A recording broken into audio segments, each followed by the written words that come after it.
আসসালামু আলাইকুম technology people, welcome back to our new technology video. Viewers, আজকে আমরা দেখতে যাচ্ছি আপনার ড্রাইভিং লাইসেন্সের নিজের নাম, পিতা মাতার নাম, জন্ম তারিখ কিংবা অন্যান্য যদি কোনো ভুল থাকে সেই ভুলগুলো কিভাবে সংশোধন করবেন। তো কথা না বাড়িয়ে চলুন ভিডিও শুরু করা যাক।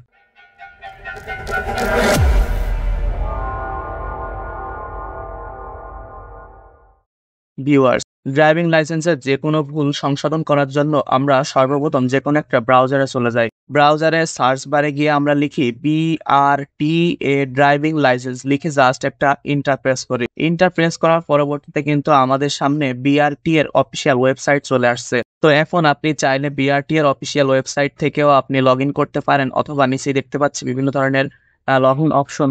লগ ইন অপশনে ক্লিক করার পরে কিন্তু আমাদের সামনে login to your BSP account নামে একটা বিআরটিএস সার্ভিস পোর্টালের একটা পেজ কিন্তু চলে আসছে। তো এখান থেকে সিম্পলি ইউজার নেম, আমরা লার্নারের সময় যখন অ্যাকাউন্ট করছিলাম আমরা কিন্তু একটা ইউজার নেম এবং পাসওয়ার্ড এখানে দিয়েছিলাম। তো সেই ইউজার নেম এবং পাসওয়ার্ড আমরা দিয়ে সেই লগ ইন অপশন থেকে লগ ইন করে নিই। লগ ইন হয়ে যাওয়ার পরে কিন্তু আমরা বাম পাশে দেখতে পাচ্ছি আমাদের যেই নামে অ্যাকাউন্ট করা বা ড্রাইভিং লাইসেন্স যার, তার নাম কিন্তু এখানে শো করতেছে। তো আমরা ডান পাশে দেখতে পাচ্ছি ড্রাইভিং লাইসেন্সের আবেদন। তো আমরা এখানে ক্লিক করি। এখানে ক্লিক করলে কিন্তু দেখতে পাচ্ছি আমাদের একটা আবেদন পেন্ডিং আছে। তো আমরা নতুন করে কিভাবে আরো আবেদন করব সেই প্রসেস চলে যাই। বামে 2 নম্বরে ড্রাইভিং লাইসেন্সে ক্লিক করলে দেখতে পাচ্ছি 5 নম্বরে কিন্তু দেখতে পাচ্ছি ড্রাইভিং লাইসেন্স তথ্য সংশোধন। এখানে ক্লিক করি। ক্লিক করলে দেখতে পাচ্ছি যে বিআরটি সেবা বাতানো আরো একটা পেজে আমাদের এখানে চলে আসছে। বামে লেখা আছে ড্রাইভিং লাইসেন্সের রেফারেন্স নাম্বার। আমরা কিন্তু আমাদের যে স্মার্ট কার্ড কিংবা যে অ্যানালগ ড্রাইভিং লাইসেন্স আছে তার ব্যাক সাইডে কিন্তু REFP একটা রেফারেন্স নাম্বার আছে।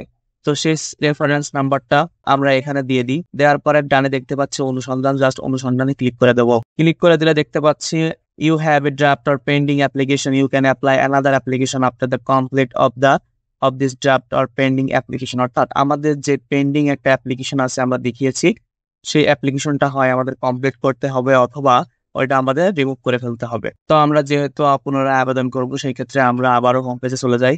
হোম পেজের ড্যাশবোর্ডে ক্লিক করলে কিন্তু আমাদের সেই পেজটা আবারও শো করতেছে। তো এখান থেকে আমরা 2 নম্বরে ক্লিক করলে কিন্তু দেখতে পাচ্ছি আমাদের যে পেন্ডিং অ্যাপ্লিকেশন রয়েছে সেই পেন্ডিং অ্যাপ্লিকেশনের মুসুন নামে একটা অপশন আছে। তো আমরা এখান থেকে মুসুন অপশনে ক্লিক করে দিই। আপনাদের যদি এমন কোনো সমস্যা না থাকে আপনারা সরাসরি কিন্তু তথ্য সংযোজন করতে পারবেন। তো ভিউয়ার্স, আমি এখানে মুসুনে ক্লিক করি। যার পরে আমরা আবারও বাম পাশে ড্রাইভিং লাইসেন্স অপশনে ক্লিক করি। ক্লিক করলে 5 নম্বরে দেখতে পাচ্ছি তথ্য সংশোধন, এখানে আবার ক্লিক করে দিই। ক্লিক করার পরে একইভাবে আমরা আইডি কার্ডের পেছন থেকে কিন্তু যে রেফারেন্স নাম্বার আছে রেফারেন্স নাম্বারটা এখানে বসিয়ে দিই। এর ডানে দেখতে পাচ্ছি অনুসন্ধানে ক্লিক করে দিই। একটু লোড নিয়ে কিছুক্ষণ অপেক্ষা করার পরে দেখতে পাচ্ছি ড্রাইভিং লাইসেন্সের তথ্য সংবলিত একটা পেজ। তো এখানে কিন্তু আমরা যে নাম, যে জন্ম তারিখ সবকিছু কিন্তু দেখা যাচ্ছে। তো এখান থেকে আপনার যে সমস্যা, আমার যেহেতু নামের সমস্যা, আমি নামের পাশে একটা বক্স দেখতে পাচ্ছি। তো এখানে আমি সিম্পলি একটা টিক চিহ্ন দিয়ে দিই। টিক চিহ্ন দিলে কিন্তু আপনার এনআইডি কার্ড অনুযায়ী আপনার নাম অটোমেটিক্যালি ফিল আপ হয়ে যাবে।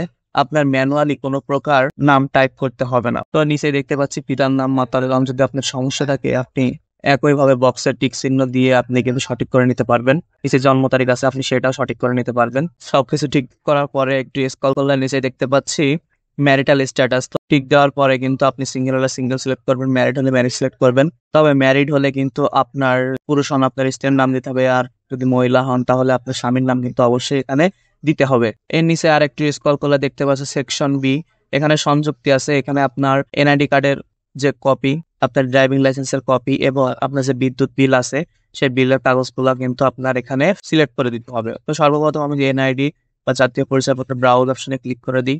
তার আগে ফটোশপ থেকে আপনি কাজ করে নেবেন, অবশ্যই যেন 600 কিলোবাইটের ভিতরে থাকে। তো আমি আগেই কাজ করে নিয়েছি।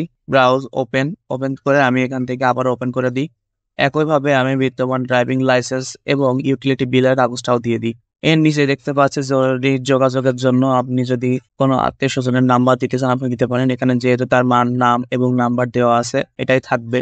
এর নিচে একটু স্ক্রল করে দেখতে পাচ্ছি স্মার্ট কার্ড প্রাপ্তির ঠিকানা। তো এখান থেকে আপনি আপনার ঠিকানা অনুযায়ী বিভাগ, জেলা, থানা, পোস্টকোড সবকিছু উল্লেখ করে দিবেন। তো আমি উপর থেকে সবকিছু আরো একবার দেখিয়ে নিই। সবকিছু ঠিকঠাক থাকলে নিচে দেখতে পাচ্ছে সংরক্ষণ নামে একটা সবুজ বাটন আছে। তো এখানে জাস্ট সবুজ বাটনে ক্লিক করে দিই।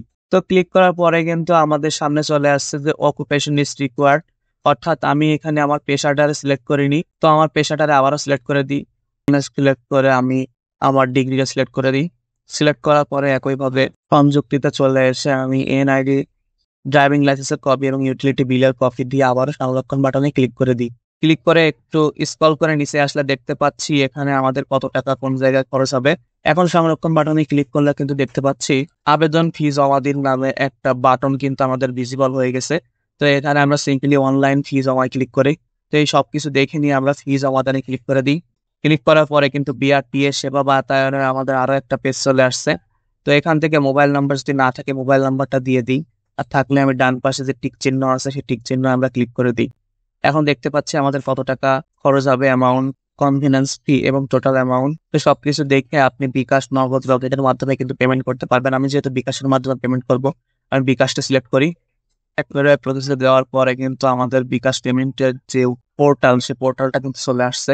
তো এই পোর্টাল থেকে আমি যে বিকাশে আমার টাকা আছে বা ব্যালেন্স আছে সেই বিকাশ নাম্বারটা আমরা এখানে লিখি। তো নাম্বারটা দিয়ে আমরা কনফার্ম বাটনে ক্লিক করে দিই। কনফার্ম বাটনে ক্লিক করলে এখানে দেখতে পাচ্ছি আমাদের ফোনে একটা 6 সংখ্যার ওটিপি আসছে। ওটিপিটা প্রেস করে আমরা আবারও কনফার্ম করে দিই। এর পরবর্তীতে আমরা বিকাশের যে পিন আছে পিনটারে দিয়ে আমরা আবারও কনফার্ম করে দিই। তো পিন যে কমপ্লিট হওয়ার পরে কিন্তু আমাদের পেমেন্ট কমপ্লিট সাকসেসফুলি একটা মেসেজ আসছে। তো এখান থেকে আমরা ক্লিক হেয়ারে ক্লিক করি। ক্লিক হেয়ারে ক্লিক করলে কিন্তু আমরা যে পেমেন্ট করছি তার রসিদ কিন্তু আমাদের এখানে দেখা যাচ্ছে। তো এখান থেকে প্রিন্ট রিসিপ্ট নামে যে অপশন আছে এটা ক্লিক করলে কিন্তু আমাদের রিসিপ্ট চলে আসবে। তো এটা আপনি প্রিন্ট করে রাখতে পারেন অথবা পিডিএফ রাখতে পারেন।